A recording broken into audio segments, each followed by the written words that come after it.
Canadian goose, Johnny. You're okay.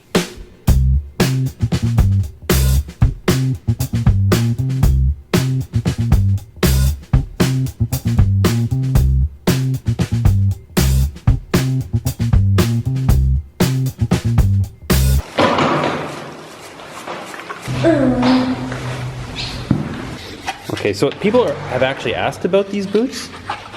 The Whirlpool boots? Yeah. So what's the deal?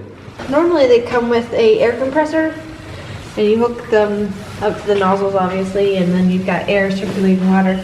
But for me, I just use them as standing ice boots, and they work good because you can do the whole foot up to the knee and icing wise. So like this one, I mean they are 30 years old, so they've got a little bit of a leak in them, but they work pretty well. So add a little bit of water.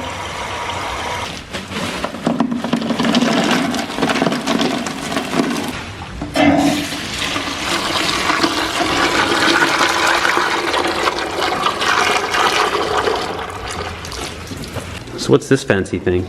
Sports bag blanket. Has little vibrate massager thingies in it. I like to put it on him before I ride. It helps warm up his back muscles and works well for after. Just like how we like to have our muscles massaged. So while I ice him, he can have this done too.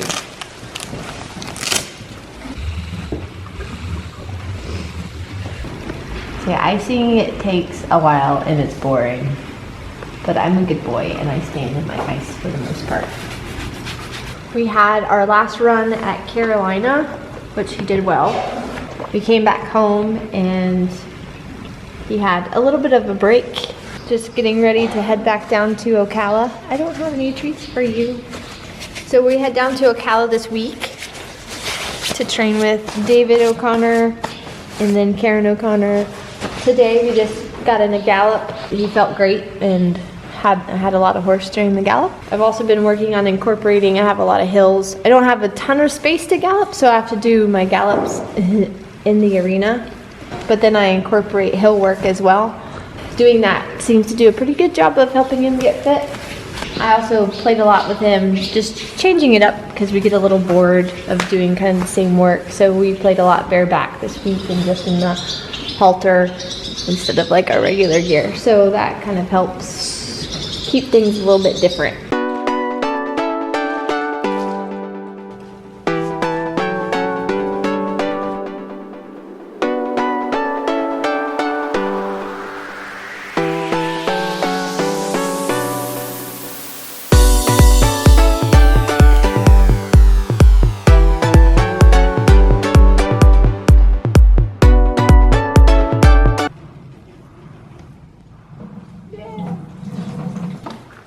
He's not trying.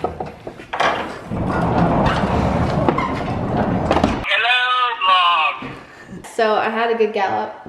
I did a 7, an 8.5, and a 10, and he was on the muscle the whole time, which was nice. Granted, I was in the arena, and prior to that, I did 3 sets of hills, and then we did the arena gallop, and then when I brought him back in, he just stood there. He'd already caught his air back, and I temped him and he was 133, and then I just rinsed him off once and then re-temped him and he was 101.1. So I thought that was pretty good.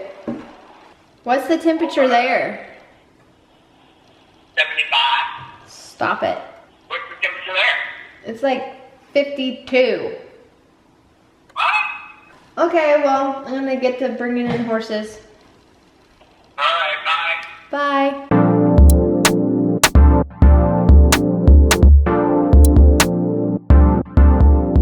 This week with Ozzie has been a pretty good one. He's had some improvements. As you can see, he's learning to come to me in the paddocks.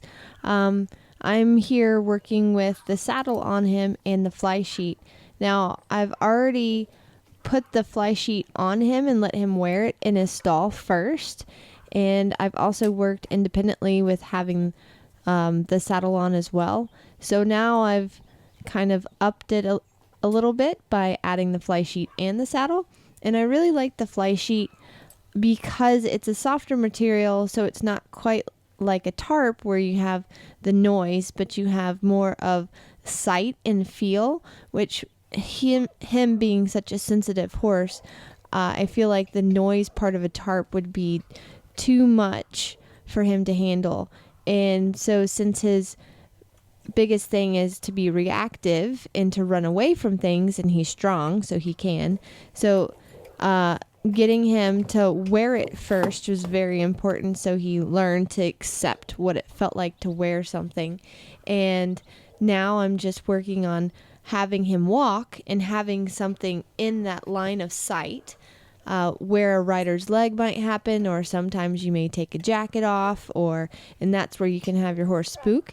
So this is a good preparation for if something is to fall or get hung. This is kind of the exercises I like to do. But sometimes I've found with the tarp, they get really scared and reactive. So I've been really happy with finding this fly sheet as a very useful tool to bridge that gap.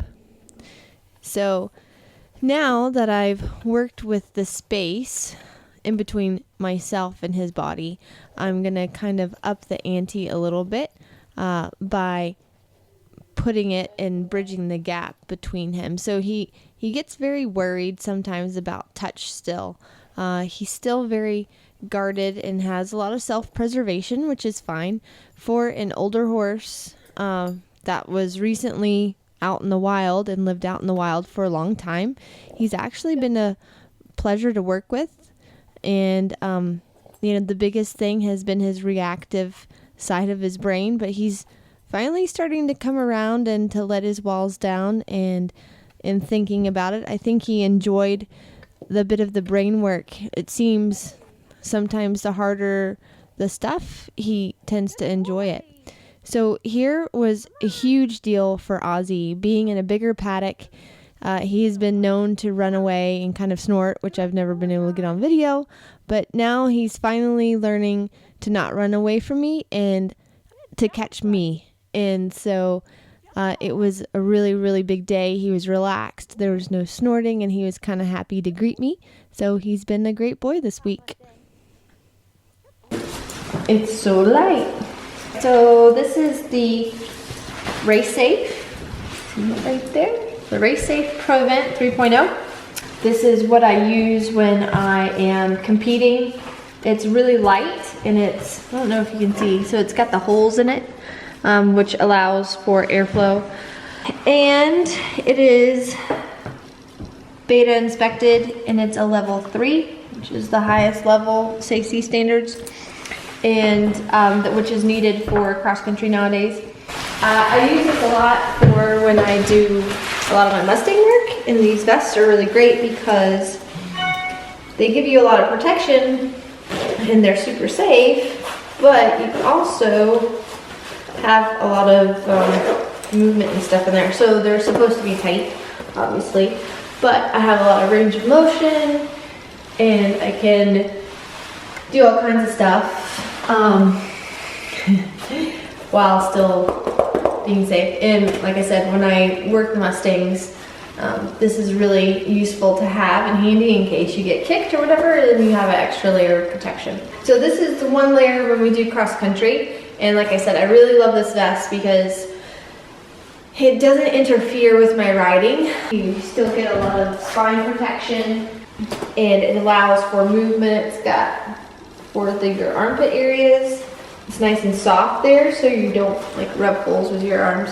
I've been in certain situations where I've had a predicament type moment, and it never interfered with me having to get out of the way or trying to get back centered on the horse, so it works out well. So then the next form that we put on top of it, which we don't have to, these are required for eventing. You have to at least have a level 3 vest now. I believe that went through in 2015. And but the air vests are not required, but it's lots of people wear them. I prefer to wear them because I figure if it can provide me more protection if something's to go wrong, then why not? So this is the Helite air vest. You see it's got the trigger here. This is the air canister. It goes over your already vest, or it can be worn just by itself. But again, for competition, this has to be, your level 3 beta has to be on. So you just flip it like so. One thing that's great about the Helite is, I believe it's one of the fastest deployment, where you have multi-triggers and it goes, and it covers all the way down past your tailbone, and it's designed to protect your spine. So when it does inflate, you have limited movement, and it comes up through here and protects your neck from whiplash, which is very good. And also your chest and any type of, if you were to have internal injuries, it can possibly help make those less. Just for safety stuff, I try to do my best to have the best out there. And for me, these work great. They're very comfortable and they do a really good job. Another fun fact is to how to store them. Katie from Soteria will be happy about this. So you take your vest, and see, the important is all these foam segments in here. That's what protects your body. But you want to flip the vest and hang it on the hanger, and then it protects your foam guard from getting any marks from your hanger. And then I just take my Helite and flip it, and there you go. It's an awesome form of protection. It works great for at home and for when you're at competition. And it looks pretty good. You can get these in like a zillion colors too.